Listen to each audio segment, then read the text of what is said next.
श्याम श्याम श्याम, राधे श्याम श्याम श्याम, राधे श्याम श्याम श्याम, राधे श्याम श्याम श्याम, श्याम श्याम श्याम श्याम, राधे श्याम श्याम श्याम, राधे श्याम श्याम श्याम, राधे श्याम श्याम श्याम, श्याम श्याम श्याम श्याम, श्यामा श्याम श्याम श्याम, श्याम श्याम श्याम श्याम, श्री राधे श्याम श्याम श्याम, राधे श्याम श्याम श्याम, श्री राधे श्याम श्याम श्याम, राधे श्याम राधे श्याम श्याम श्याम।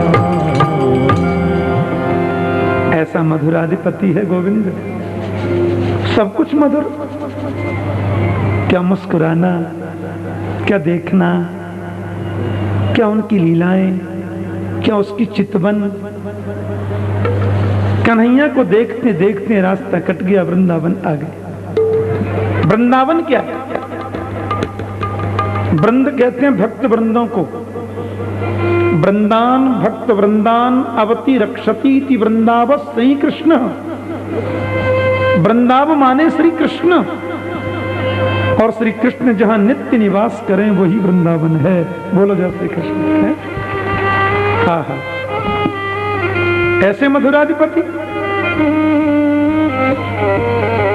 के वृंदावनम संप्रवृश्य सर्वकाल सुखावहम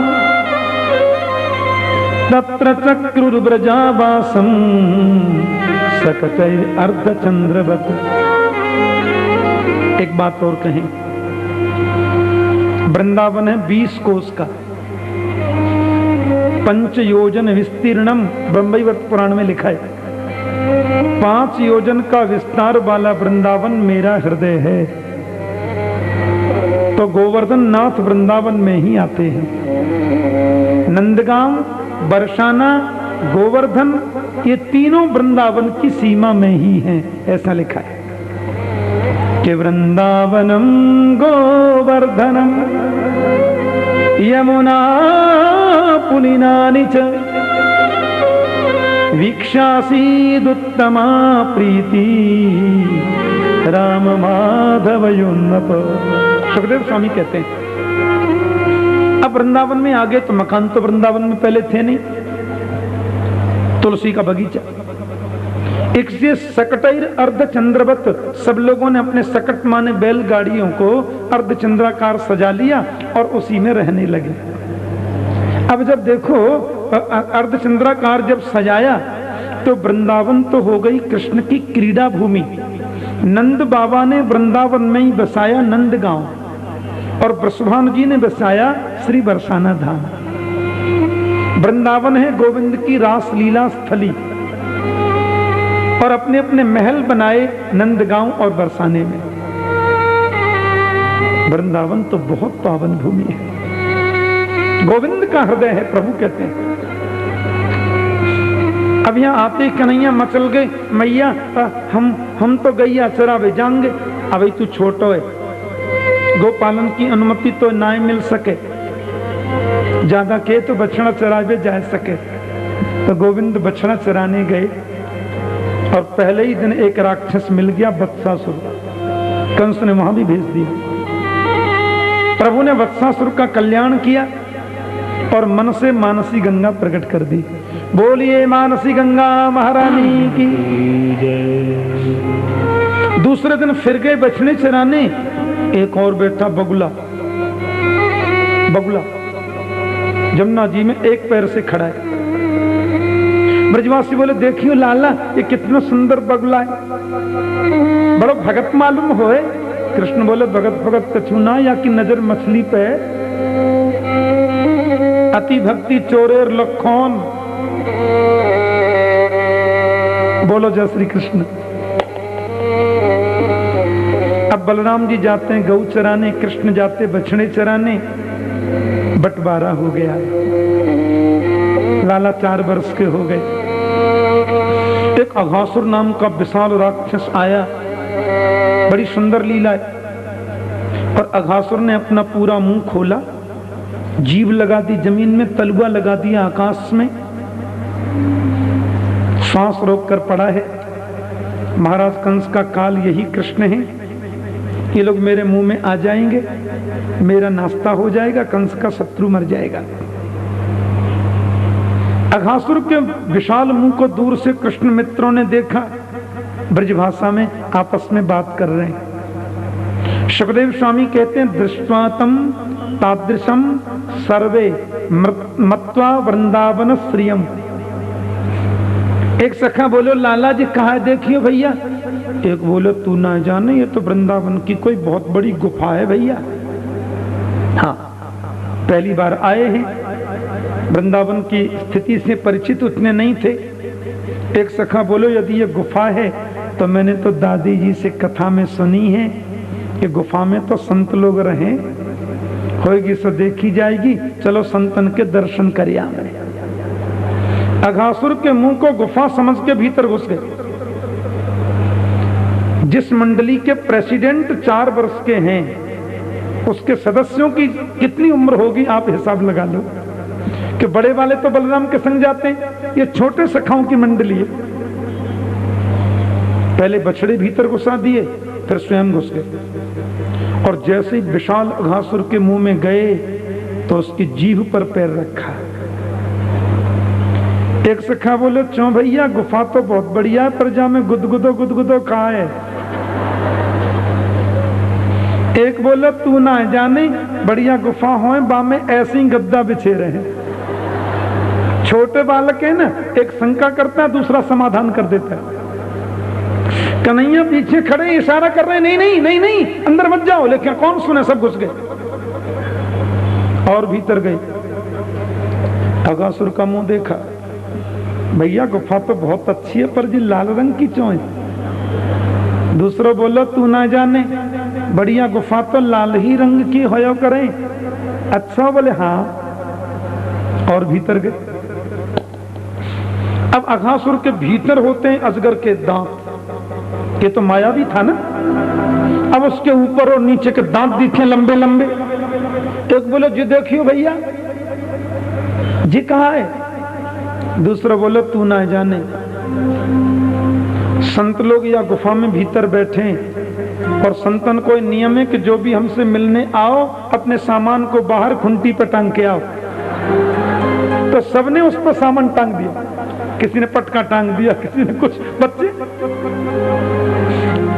अंदर गए तो अंधेरा, कृष्ण बाहर खड़े, अभी भीतर नहीं गए, इशारा कर रहे हैं, कोई सुनता नहीं उनकी। एक बोला क्यों भैया, जी गुफा तो बहुत बढ़िया, मुझे तो डर लगे। बोले क्यों, अरे देखियो भीतर तो यहाँ में कछु है ही ना है, कहीं ऐसा तो ना ये कोई राक्षस भय और हमें खा जाए। हाँ, अस्मान किमत्र ग्रसिता निविष्टा अयम तथा चेत बकवत विनंक्षति। एक बोलो देख भाई, डरवे की तो जरूरत है ना है। यदि ये गुफा भई तो संतन के दर्शन होंगे, और यदि राक्षस भयो तो लाला पीछे है तो सही। जैसे वाने बकासुर मार दियो, ऐसे बकवत विनंक्षति, बकासुर की तरह जीव मर जाएगा।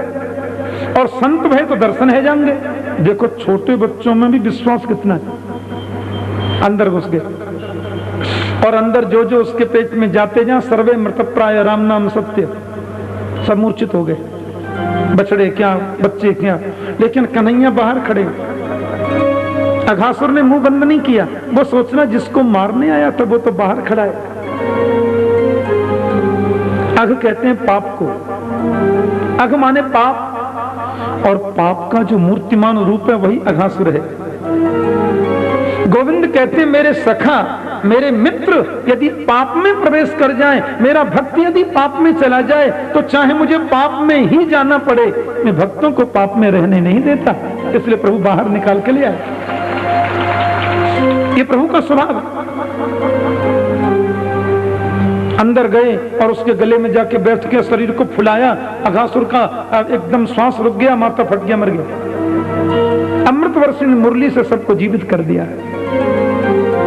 जंगल में बैठकर गोविंद बाल भोग लगा रहे हैं, एक दूसरे के मुंह में झूठा ही दे देते हैं। ब्रह्मा ने यह दृश्य देखा। ब्रह्मा बोले भगवान हो सकते क्या। कृष्ण के मित्र और बछड़ों को चुरा करके ब्रह्मा जी ले गए। लेकिन भगवान एक बार तो रोए, मेरे सखा कहाँ है, मेरे बछड़े कहाँ हैं? पर आंख बंद करके देखा तो पता चला ये सब विधाता ने गड़बड़ किया। लेकिन विधाता को भी ये मालूम नहीं कि मैं उनका पापा जी होता हूं। मेरा बेटा मेरे संग चालाकी कर दिया। जितने बछड़े ग्वाल बाल ब्रह्मा ने चुराए थे, मेरे गोविंद ने अपने श्री विग्रह से उतने ही प्रकट कर दिए। वही बछड़े, वही ग्वाल बाल, वही कपड़े। भागवत में लिखा है, यावत वत्स वत्स बकालक बपुर यावत करांघ्रादिकम यावत यष्टि विषाण वेणु दलसित यावत विभूषांबरम यावत शील गुणाभिदा कृतवयो यावत विहारादिकम सर्वम विष्णुवयम गिरोंग बदज सर्वस्वरूपो बभव। जितने बछड़े ब्रह्मा ने चुराए, बिल्कुल वही बछड़े दूसरे तैयार। भगवान रोज बछड़े चराने जाते हैं, रोज लौट करके आते हैं। बलराम ने देखा मेरी गाय अपने बछड़ों से उतना प्यार पहले कभी नहीं करती जितना आजकल कर रही है। आंख बंद करके देखा तो बछड़ा भी कृष्ण, छड़ी भी कृष्ण, पटका भी कृष्ण। बलराम बोले, चौरे लाला जी का है रोए? कन्हैया बोले, भैया जी आपको पता तो चल गई, कल तो कह मत दीजिए। 1 वर्ष तक श्री कृष्ण ही बछड़े ग्वाल बाल बन करके रहे और पूर्णमासी प्रोहतानी ने पूरे ब्रज में ढिंडोरा पीट दिया कि जिनको अपनी बेटियों का विवाह करना है साल भर के भीतर कर दो, क्योंकि फिर 12 वर्ष तक ब्याह का योग नहीं है। ब्रजवासियों ने सोचा 12 वर्ष में तो बच्चियां बहुत बड़ी हो जाएंगी, तो छोटी छोटी बेटियों का विवाह भी छोटे छोटे ग्वाल बालों से कर दिया। और आजकल जितने ग्वाल बाल हैं सब कृष्ण ही तो हैं, तो सबकी शादी कृष्ण ही से हो गई। बोलो जय श्री कृष्ण। हाँ, ब्रह्मा को पता चला, नीचे देखूं रोता होगा। ब्रह्मा ने नीचे नजर डाल के देखा तो यहां तो बछड़े ग्वाल बाल सब हैं। ब्रह्मा बोले, इनको तो मैं चुरा के ले गया, दूसरे कहां से आ गए? अब ऊपर की ओर नजर डाल के देखें तो ब्रह्मलोक में भी वही, नीचे देखें तो यहां भी वही। सत्य के कतरे नेति ज्ञातुम नेष्टे कथंचन। जिसको चुरा के ले गया वो सही है कि ये सही है, वो झूठे कि ये झूठे। ब्रह्मा ने सोचा मैं दूर से देख रहा हूं इसलिए दिख नहीं रहा है, अब वहीं जाके देखूं। तो ब्रह्मा जी ब्रह्मलोक से वृंदावन में आए देखने के लिए, तो उनकी गद्दी खाली हो गई ना। ब्रह्मा जी आए ब्रह्मलोक से वृंदावन में, मेरा कन्हैया ब्रह्मा बन के पहुंच गया ब्रह्मलोक में। और ब्रह्मलोक में जाकर के गोविंद ब्रह्मा की गद्दी पर बैठ गए ब्रह्मा बन के। और दरबानों को बुला के कहा, सुनिए। दरबान बोले, हुक्म।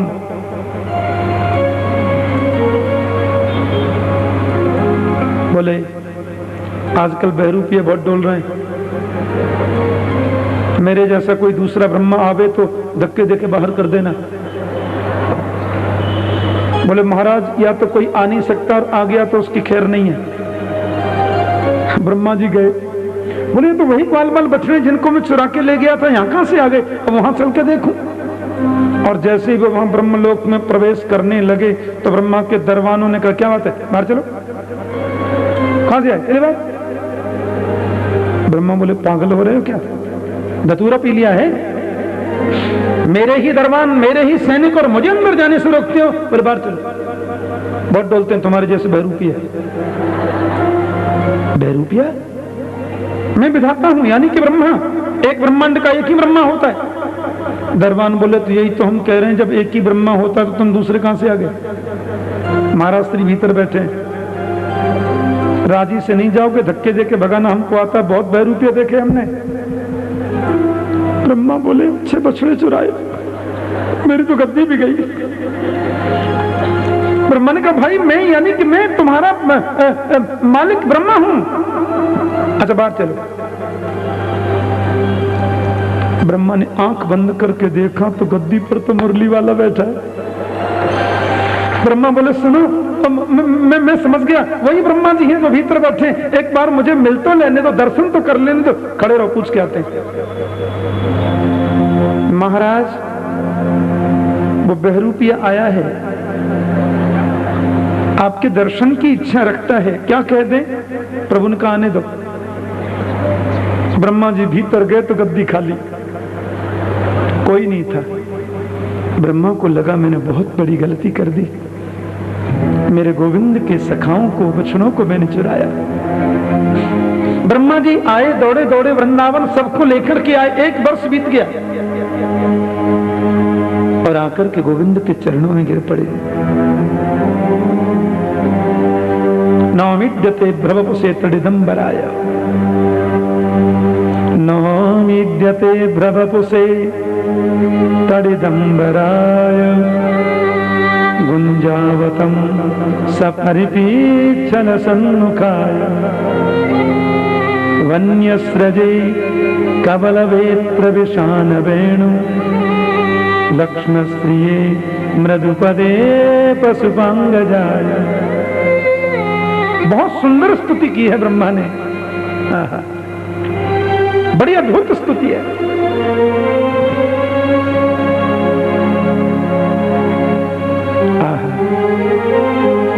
आपको प्रणाम करता हूं। पशुन पातीत पशुपः नंद तस्य अंगात जायते। नंद जी के पुत्र बनकर आप जो लीला करते हैं ना, मन में संदेह हो जाता है। बहुत मंत्रों में स्तुति गाई ब्रह्मा ने और अंत में भगवान को प्रणाम करके 3 परिक्रमा देकर चले गए। डर के मारे 3 ही दी, जबकि कृष्ण की परिक्रमा 4 होती है। अब 1 वर्ष बाद ब्रजवासी लोग आए हैं, उनको लगा हम सो के उठे और मैया से बोले, मैया तेरे लाला ने आज अघासुर मार दिया। अच्छा, मैया ने आरती उतारी, नजर उतारी। कृष्ण बोले, मारे थे साल भर पहले, नजर उतर रही है साल भर बाद। धेनुकासुर का उद्धार किया मेरे प्रभु ने। लेकिन आज कन्हैया को रात भर नींद नहीं आई। ध्यान से सुनना। कि विलोक्य दूषितां कृष्णां कृष्णं कृष्णाहिना विभु, तस्या विशुद्धिमन्विच्छन् सर्पं तमुदवासयत्।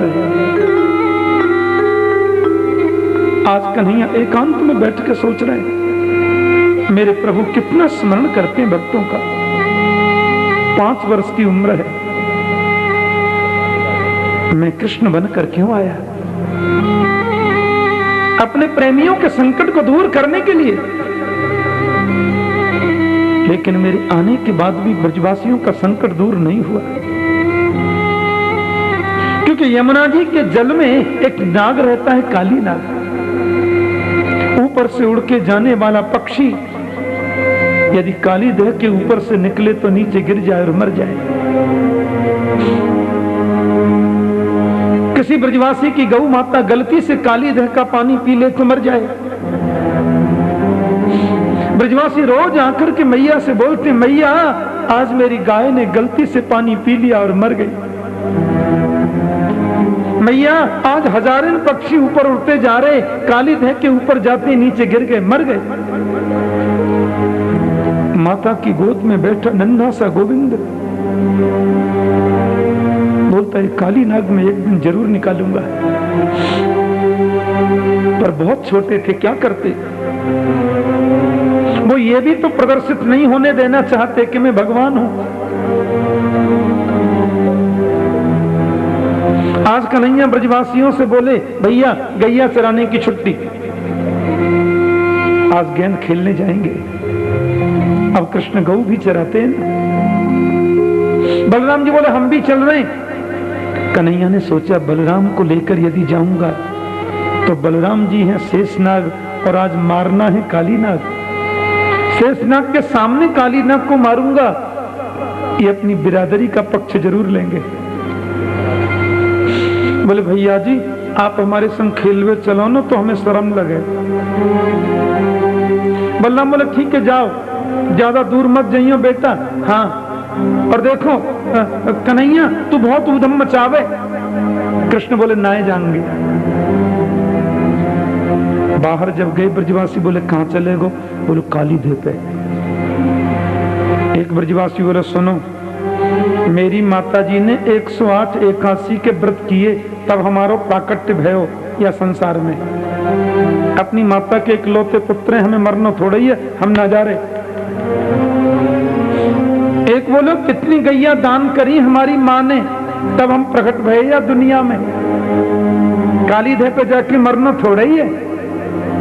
कृष्ण बोले इतने काय को डरो, भीतर थोड़ी जाएंगे, सामने जो मैदान है ना बाई में खेलेंगे। गोविंद चाहते कोई बहाना मिले मुझे कूदने का और मैं उस दुष्ट को निकालूं। बालक तैयार हो गए, बलराम है नहीं साथ। गते रामम ऋते कृष्णे, खेल रहे राधा रानी के भाई श्रीदामा के रेशम की पट की गेंद है। बहुत देर तक खेलते रहे और खेलते खेलते जब गोविंद को नंबर आयो, कन्हैया ने जोर से बल्ला चलायो और काली देह में गेंद। श्रीदामा ने तुरंत दौड़ के फेंक पकड़ ली, हमारी गेंद जमुना में काय को फेंकी। कन्हैया बोले जोर से बल्ला लग गया, सोई चली गई। अच्छा तुम्हारी गेंद होती तो बल्ला बिल्कुल जोर से नहीं लगता, वो तो मेरी गेंद ही नहीं आएगी, बल्ला लग गया।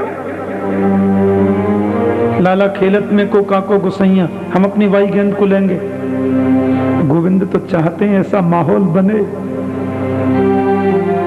अच्छा आज हमारे भैया हमारे संग ना आए, बलराम जी तुम लोग मुझ को अकेला समझकर परेशान करो, देखो मुझ को क्रोध आ गए हो ना, तो फिर मैं जमुना में कूद के तेरी गेंद ले ही आऊंगा श्रीदामा। ब्रजवासी बोले बात मत बना दे, फोटो में सांप देख ले तो मैया की गोद में चढ़ जावे, तू कूद ही ना सके। लाला बोले देखो मैं सत्य कह रहा हूं, मुझको गुस्सा मत दिवाओ। हाँ अरे हम सब जाने तो कितना वीर है। हाँ बात थोड़ी बढ़ गई और महाराज गोविंद ने मौका देखा, कदम के ऊपर चढ़ गए। कदम पर गोविंद को देखा जिसकी डाली काली देह में झुकी है। श्रीदामा अब तुम्हारी गेंद को श्रीदामा ने कि तेरे हाथ जोड़ू को नहीं है, नीचे आजा, भाड़ में जान दे गेंद, हमको नहीं चाहिए, हम तो हंसी कर रहे। अरे गोविंद हमें गेंद नहीं चाहिए, तू नीचे आजा।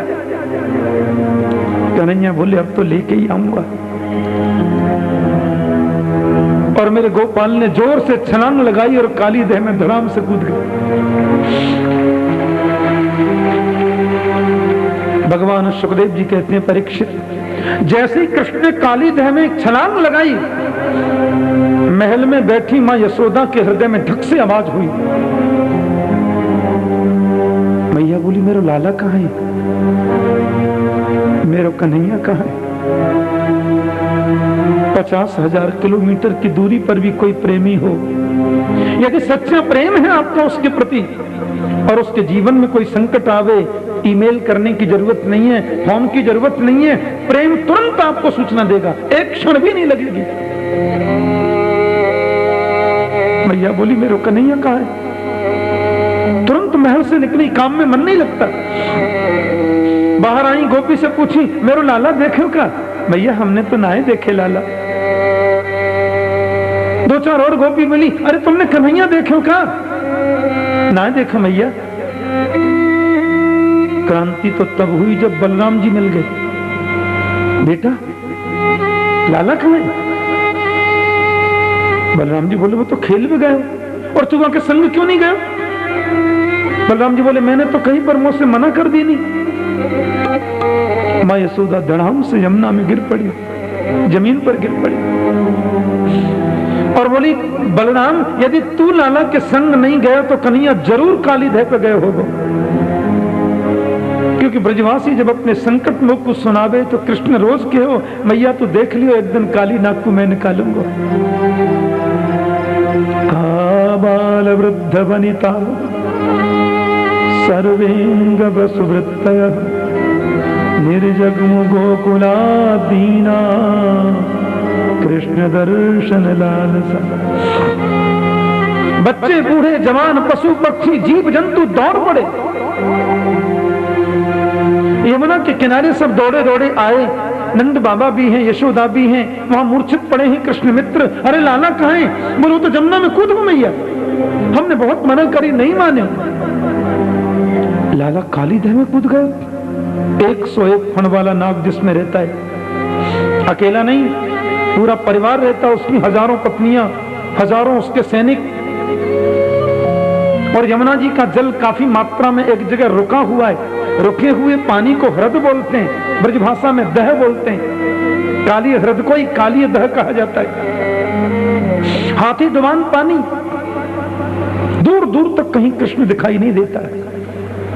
माता यशोदा, नंद बाबा, ब्रजवासी सब यमुना में कूद करके अपने शरीर का अंत करना चाहते हैं। बलराम सबको रोक रहे, मैया मेरी बात सुन, मैया लाला को कछु नहीं बिगड़ सके, तू मत कूद। वे रोकने का प्रयास कर रहे हैं। यहां यमुना के जल में गोविंद किलोल कर रहे हैं, मानो तो कालीनाग को ढूंढ रहे हैं। कालीनाग ने पानी हिलता देखा, सैनिक से कहा जाके देखना पानी क्यों हिलता है। सैनिक ने ऊपर आकर के देखा और कहा महाराज एक नन्हा सा बालक 5 वर्ष का है, आपके जल में किलोल कर रहा है। कालीनाग कहते हैं पहला आश्चर्य तो यह कि बालक यमुना में आया कैसे, और यदि आया है तो अभी तक जीवित क्यों है। उसको मर जाना चाहिए था, मैं स्वयं चल के देखूंगा। और बाहर निकल कर के कालीनाग ने देखा मेरे गोविंद की झांकी।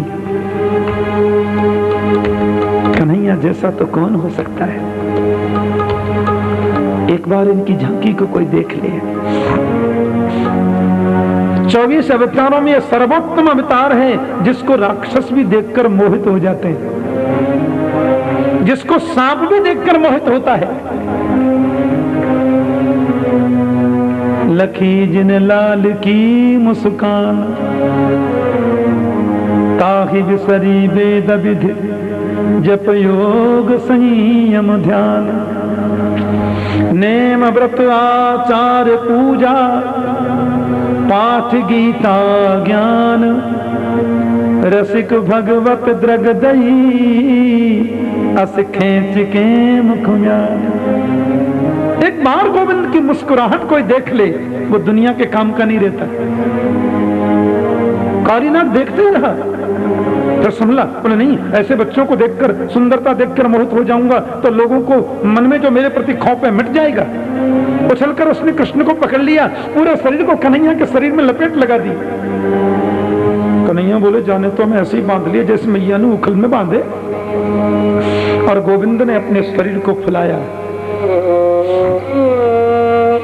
और जैसे ही कालीनाग ढीला पड़ता गया, उछलकर गोविंद उसके फण पर चढ़ गए। यदि यदि सिरोंग नमतैंग सतैक शीर्ष्ण तत्तन ममर्द खरदंड हरोंग कृपातई। भगवान सुखदेव कहते हैं मेरे गोविंद ने तो कालीनाग के फण पर नृत्य शुरू कर दिया। लो जी महारास हो रहा है, रासमंडल मिल गया। और ये नाग कोई छोटा मोटा नाग नहीं था, सतैक शीर्ष्ण 101 इसके सिर हैं। अब एक सिर यदि 2 फीट का भी हो तो रासमंडल हो गया कि नहीं, 202 फीट हो गए। मेरे गोविंद ने तो उसके फण पर नृत्य शुरू कर दिया। सूरदास जी महाराज ने इस झांकी का इतना गजब का वर्णन किया है। तांडव नृत्य कर रहे गोविंद और इतनी सुंदर झांकी का वर्णन करते हैं। ब्रह्मा जी, वरुण जी, यम जी, कुबेर जी सब लोग देख रहे हैं।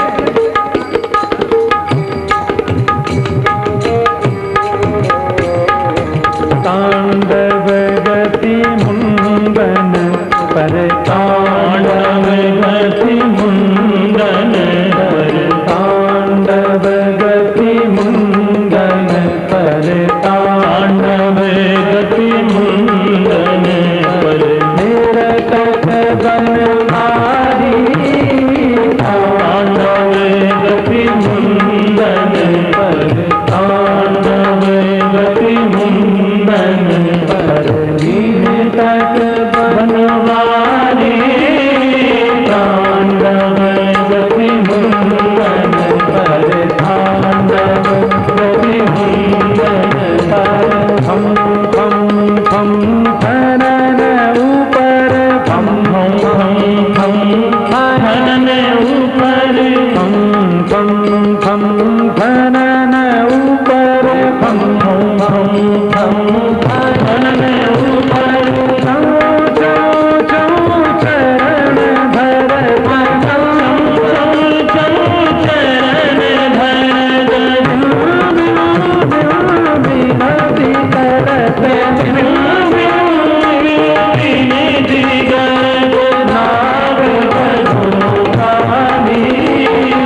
मुंडन पर तांडव रति मुंडन पर निरसत बनवानी तांडव रति मुंडन पर तांडव रति मुंडन पर निरसत बनवानी तांडव रति मुंडन पर तांडव रति मुंडन पर तांडव रति मुंडन पर।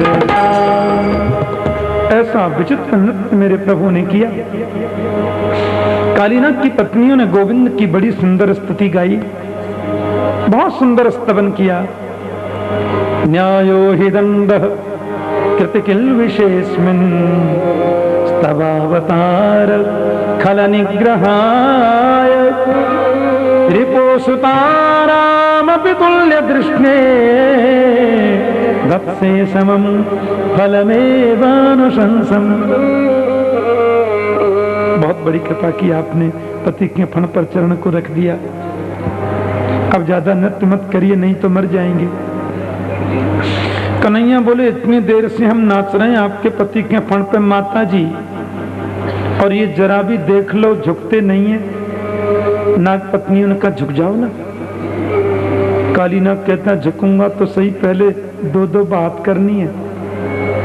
कृष्ण बोले क्या बातें बोलो।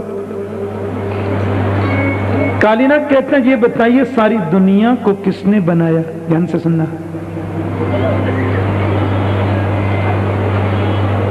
बोले दुनिया को हमने बनाया। दुनिया में नागों को किसने बनाया। गोविंद बोले नाग भी मैंने बनाए। नागों के अंदर इतना विष किसने दिया। वो भी हमने दिया, समझ लो। नागों में इतना क्रोध किसने दिया। भगवान बोले पूछना क्या चाहता है भाई। कालीनाग बोलो या तो हाँ बोलो या ना बोलो। ठीक है मैंने दिया। तो सब कुछ करने वाले आप ही हो तो मुझे क्यों मारते हो।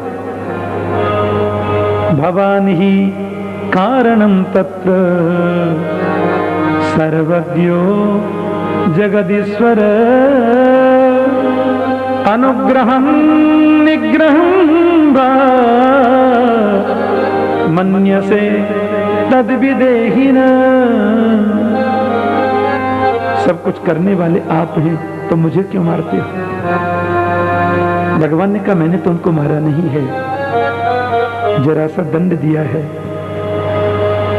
तुमको यहां रहने से मेरे ब्रजवासी ब्रजगोपी गौओं को बड़ा कष्ट होता है, इसलिए तुम रमणक द्वीप में चले जाओ। एक बात कहूं, कालीनाग कहते हैं इंद्रियाध्यास को, और यमुना है भक्ति। बहुत ध्यान से सुनना। यमुना है भक्ति, गंगा है ज्ञान, सरजू है वैराग्य। गंगा के किनारे काशी ज्ञान की नगरी है, सरजू के किनारे अयोध्या वैराग्य की भूमि है, और यमुना के किनारे वृंदावन भक्ति के साम्राज्य स्थली है। धन्यम वृंदावनम तेन भक्तिर नृत्यति यत्र च। भूमि तो यमुना है भक्ति, और कालीनाग है इंद्रियाध्यास। भक्ति रूपी यमुना में यदि इंद्रियाध्यास रूपी कालीनाग आ जाए तो यमुना रूपी भक्ति प्रदूषित हो जाती है। मैं और सीधे शब्दों में कहूं तो पाखंड का नाम ही कालीनाग है। हमने आश्रय लिया भक्ति का और भरण पोषण किया इंद्रियों का, यही कालीनाग है।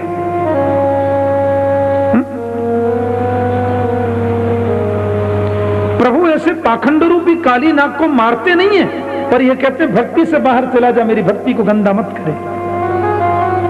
और वो रमणक द्वीप में चला गया। गोविंद मां यशोदा के गले से लग गए। 2 बार ब्रजमंडल में आग लगी और दोनों ही बार प्रभु ने उस अग्नि का पान किया। एक बार सबकी आंखें बंद करा के, एक बार आंखें खुलवा के। मैं निवेदन कर रहा था, गोपी का मतलब है चिंतन। चिंतन की सर्वोत्कृष्ट परिणति का नाम गोपी है। और चिंतन आपका पक्का है तो आप कोटा में बैठे बैठे बांके बिहारी का दर्शन कर सकते हैं। और चिंतन पक्का नहीं है तो मंदिर में जाकर भी आपको और सब दिखेगा, बिहारी जी नहीं दिख सकते। चिंतन की सर्वोत्कृष्ट परिणति का नाम गोपी है। गो माने इंद्रियां और पी माने पीना। प्रत्येक इंद्रिय जहां परमात्मा के चिंतन में लगे वो गोपी भाव है। और ये बहुत ऊंची स्थिति है।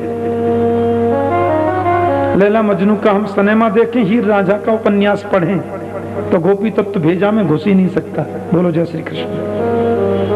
हाँ, बहुत ऊंची स्थिति है। कृष्ण जा रहे हैं गौ चराने के लिए।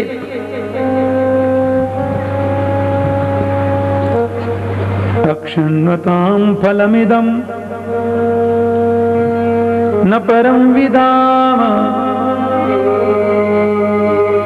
गौ चराने के लिए कृष्ण गए 5 किलोमीटर दूर और गोपी अपने घर में बैठी है। घर में बैठे बैठे कृष्ण लीला का चिंतन कर रही हैं कि बरहा पीडम नटवर बपु कर्णयो कर्णिकारम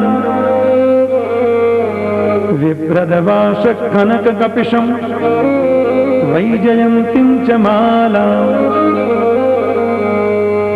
रंध्रान वेणोरधर सुधया पूरयन् गोप वृंदई वृंदारण्यम स्वपद रमणम प्राविशद गीत कीर्ति। अब गोविंद गौ चरा रहे हैं, गोपी घर में बैठी हैं। एक गोपी दूसरी गोपी से कहती है, मैं संक्षिप्त कह रहा हूं, विधाता ने आंखें जिसको दी हैं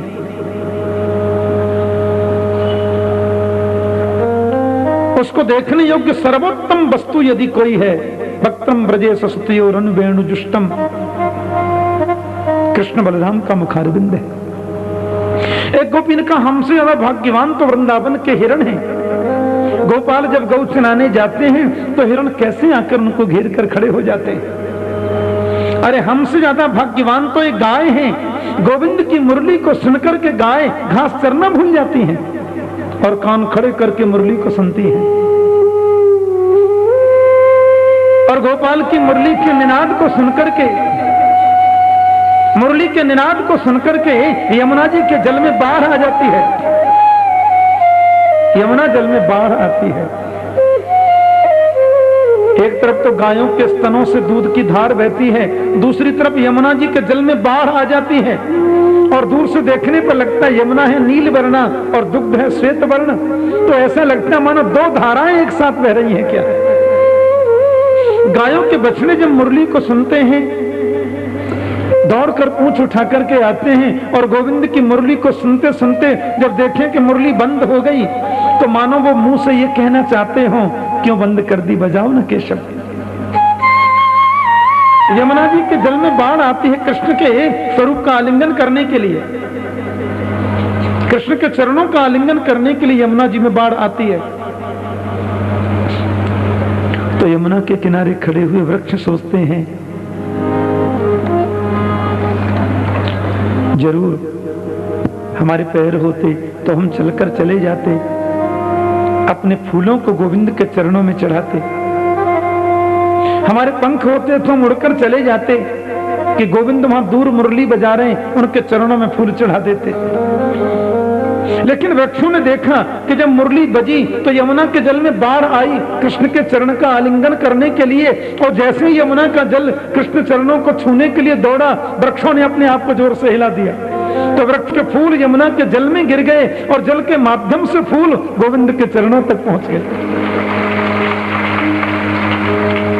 कि प्रायो वतंब विहगा मुनयो वनेस्मिन् कृष्णेक्षितं तदुदितं खलु वेणुगीतम् आरुह्य द्रुमभुजान् रुचिरप्रवालान् शृण्वन्तमीलिति दृशो विगतन्यवाच। हमसे ज्यादा भाग्यवान तो वृंदावन के पक्षी हैं। मेरे गोविंद की मुरली को आंख बंद करके डाली पर बैठ करके सुनते। वृंदावन के वृक्ष को मरम न जाने कोई, डाल डाल और पात पे राधे राधे होय। और जैसे ही गोविंद जब गौ चरा करके लौटते तो हजारों गोपियां उनको घेर कर खड़ी हो जाती, हाथ जोड़कर बोलती, लाला हर समय मुरली बजाओ, लेकिन रंधन समये मुरली रवम मां कुरु।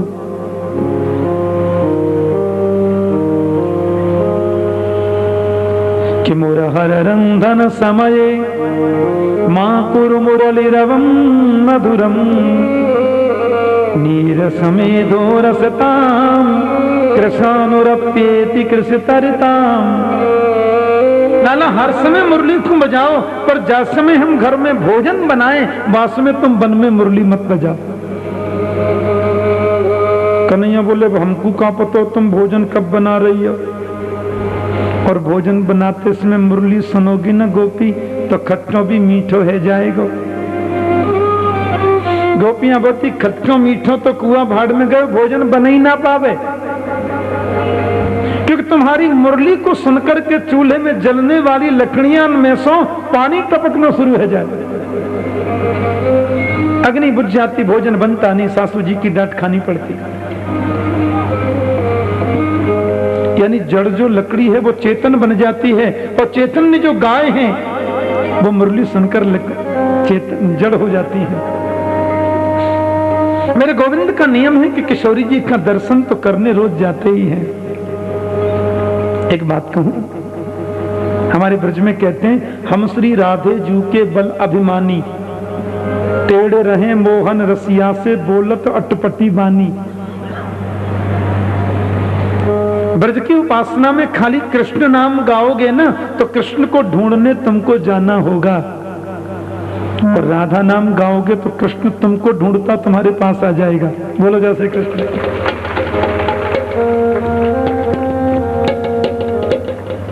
इसलिए परली पार जाना है राधा रानी के पास।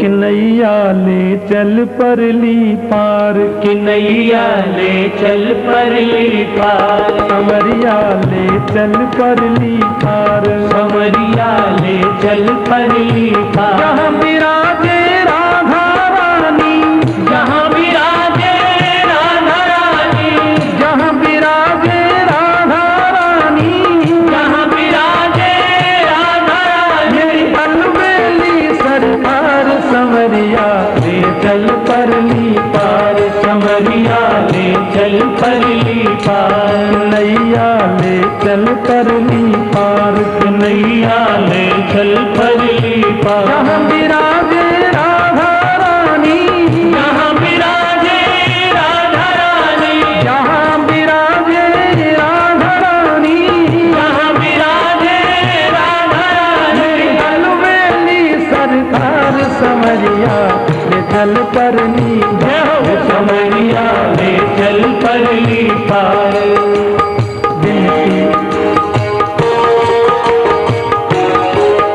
हरि हरि बोलो।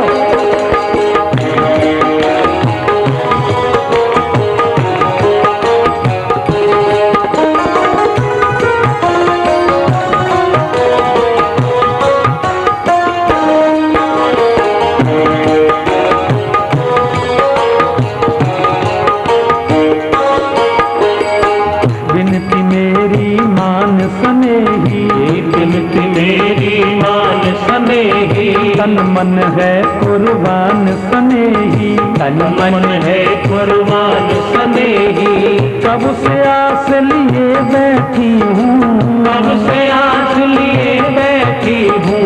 जग को बाध किए बैठी हूँ, जग को बाध किए बैठी हूँ। मैं तो तेरे संग चलूंगी, मैं तो तेरे संग चलूंगी। ले चल मुझको पार समरिया, ले चल परली पार, समरिया चल परली पार। जहाँ विराजे राधा रानी, जहाँ विराजे राधा रानी, अलबेली सरकार संवरिया ले चल परली पार। संवरिया ले चल परली पार।